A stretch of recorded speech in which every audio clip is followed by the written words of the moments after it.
Hadis Nabi Shallallahu Alaihi Wasallam, di dalam riwayat tersebut dikatakan, saat aku Isra wal Mi'raj, aku diperlihatkan neraka dan paling banyak istri-istri yang berada di dalam neraka. Nah lo, istri siapa tuh? Insya Allah bukan istri kita, insya Allah, amin ya Rabbal. Mudah-mudahan ya ibu-ibu di sini, ibu-ibu yang solehah semua, istri yang taat sama suami, istri yang taat sama Allah, sama Nabi Muhammad sallallahu alaihi.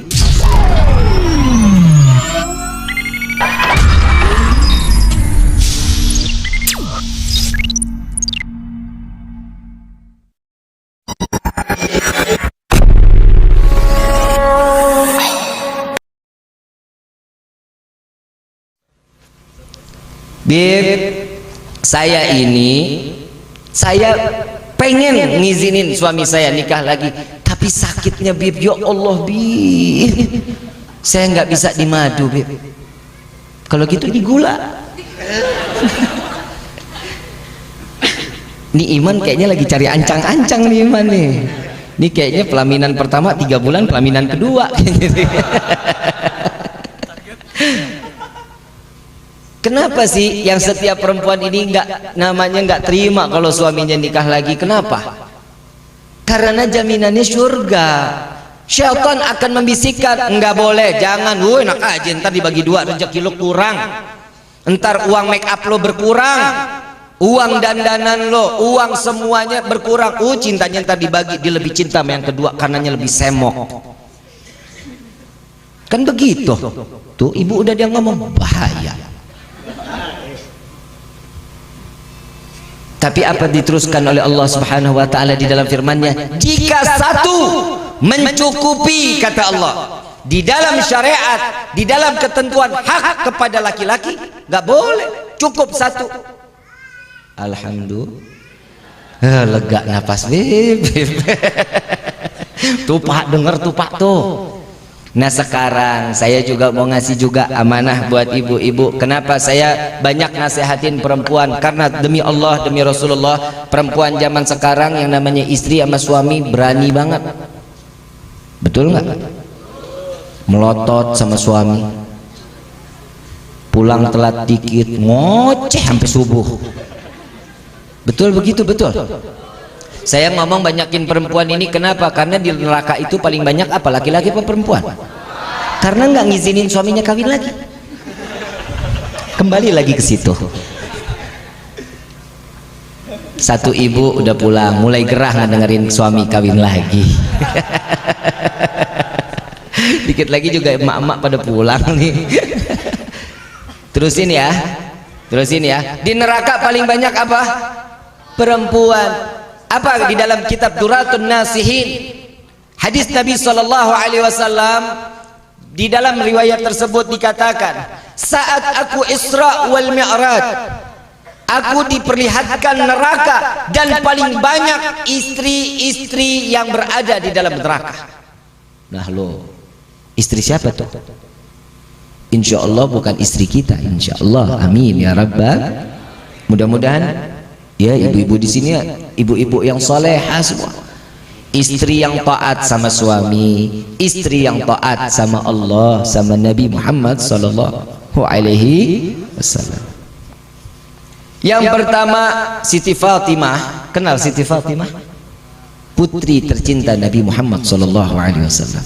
Bertanya, ya Rasulullah, wahai ayahku, apa yang membuat perempuan-perempuan atau istri daripada suami mereka itu ada di dalam neraka? Yang pertama, ada yang diikat daripada embun-embunannya, diikat, ditarik oleh malaikat sampai otaknya berceceran.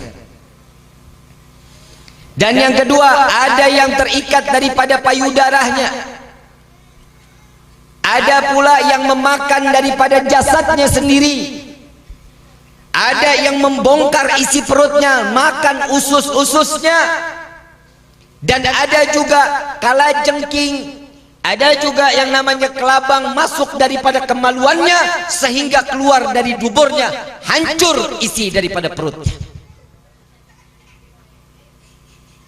Dengar nggak tuh? Serem nggak Bu? Ini bukan dongeng ya, bukan dongeng, tapi ini kenyataan alal haq yang diceritakan oleh baginda Nabi Muhammad sallallahu alaihi wasallam. Siti Fatimah mendengarnya nutup kuping. Siti Fatimah menutup kupingnya sambil menggelengkan kepalanya, nggak sanggup dengarnya, khawatir dirinya yang akan mendapatkan siksaan tersebut. Sedangkan Siti Fatimah Al-Batul Az-Zahra yang tersucikan dan yang teraman daripada siksa api neraka masih menangis mendengar suara perempuan seperti itu. Sampai saat itu Siti Fatimah bertanya lagi, ya Rasulullah, tidak tahan aku mendengar daripada ceritamu ini. Aku ingin mendengar apa dosa daripada istri tersebut yang mereka ditarik daripada rambutnya sampai ke ubun-ubunnya, sampai tercecer otaknya, mereka yang sampai mati tidak menutup auratnya. Dan yang kedua, yang menggantungkan daripada payudaranya, mereka yang mengumbar jasad atau badannya untuk dilihat daripada laki-laki yang bukan mahramnya. Yang ketiga, mereka yang memakan daripada daging-daging jasad sendiri karena mereka adalah seorang wanita yang demen berhias untuk dipandang untuk orang lain, bukan untuk menyenangkan suaminya. Yang keempat, kata Nabi, kemaluannya dimasukkan daripada kalajengking dan daripada binatang-binatang yang sangat beracun masuk ke daripada alat kelaminnya, keluar sampai duburnya sehingga digerogoti daripada isi perutnya. Mereka yang tidak menjaga kemaluannya. Yang kelima, mereka yang membuka daripada isi perutnya, memakan makanannya daripada isi perutnya sendiri. Mereka yang menceritakan kejelekan suaminya. Ini kira-kira saya enggak menuduh, tidak berprasangka pun tidak. Insya Allah mudah-mudahan wanita yang berada di desa ini Allah selamatkan dari siksa tersebut. Saya nggak perlu ibu jawab, perempuan jawab, tapi renung sendiri. Dari sekian banyak yang diceritakan, ada nggak salah satunya yang saya tidak jaga daripada kehormatan suami saya? Sampai Nabi mengatakan, Bu, Pak, untuk menyampaikan kepada istri di rumah, tahu nggak sih di dalam khutbah nikah, ya ayyuhalladzina amanu ittaqullah, di khutbah nikah ada dikatakan di dalam khutbah tersebut Nabi mengucapkan, wahai orang yang beriman, bertakwalah kalian kepada Allah. Karena pernikahan ini untuk menjaga keimanan dan makin taat ibadah kepada Allah. Hukum nikah itu banyak, bisa jadi sunnah, bisa jadi wajib, bisa jadi haram. Kapan ini terjadi? Sunnah jika, simak baik-baik, jika pernikahan tersebut ingin menambahkan nilai ibadah mereka kepada Allah, maka sunnah hukumnya. Pernikahan hukumnya sunnah. Wajib, kapan itu menjadi wajib? Mereka punya hawa nafsu yang tinggi, berkeinginan untuk syahwatnya nggak bisa dibendung, memiliki keuangan yang cukup, maka wajib untuk menikah. Keuangan yang cukup maksudnya bisa menafkahi, memberikan nafkah lahir dan batin. Kapan itu menjadi haram? Nih yang bahaya, ini yang benar-benar bahaya. Kita nggak sadar ini. Pernikahan kita bisa menjadi haram jika sebelum menikah mereka orang yang pandai beribadah, setelah menikah dia orang yang lalai kepada Allah. Haram pernikahan tersebut. Mudah-mudahan Allah jaga pernikahan kita. Nah, maka itu minta kepada Allah, ya Allah, panjangkan jodoh kami, panjangkan jodoh kami sampai ke dalam surga, jangan cuma sampai di dunia. Suami fitnah, istri fitnah, anak fitnah, mertua gue bilangin loh, mertua fitnah, tetangga fitnah, saudara fitnah, ipar fitnah. Orang yang berani menikah membuka lembaran fitnahan baru. Ini contohnya ini. Ini dia, berani membuka lembaran fitnahan baru. Bukan berarti orang nikah ujiannya stop, nggak ada, dibuka, makin dilebarin. Makanya doanya jangan salah. Kadang kita dikasih doanya, kadang suka bilang, ya Allah tambahkan hamba kesabaran, ya Allah tambahkan hamba kesabaran, sampai nangis.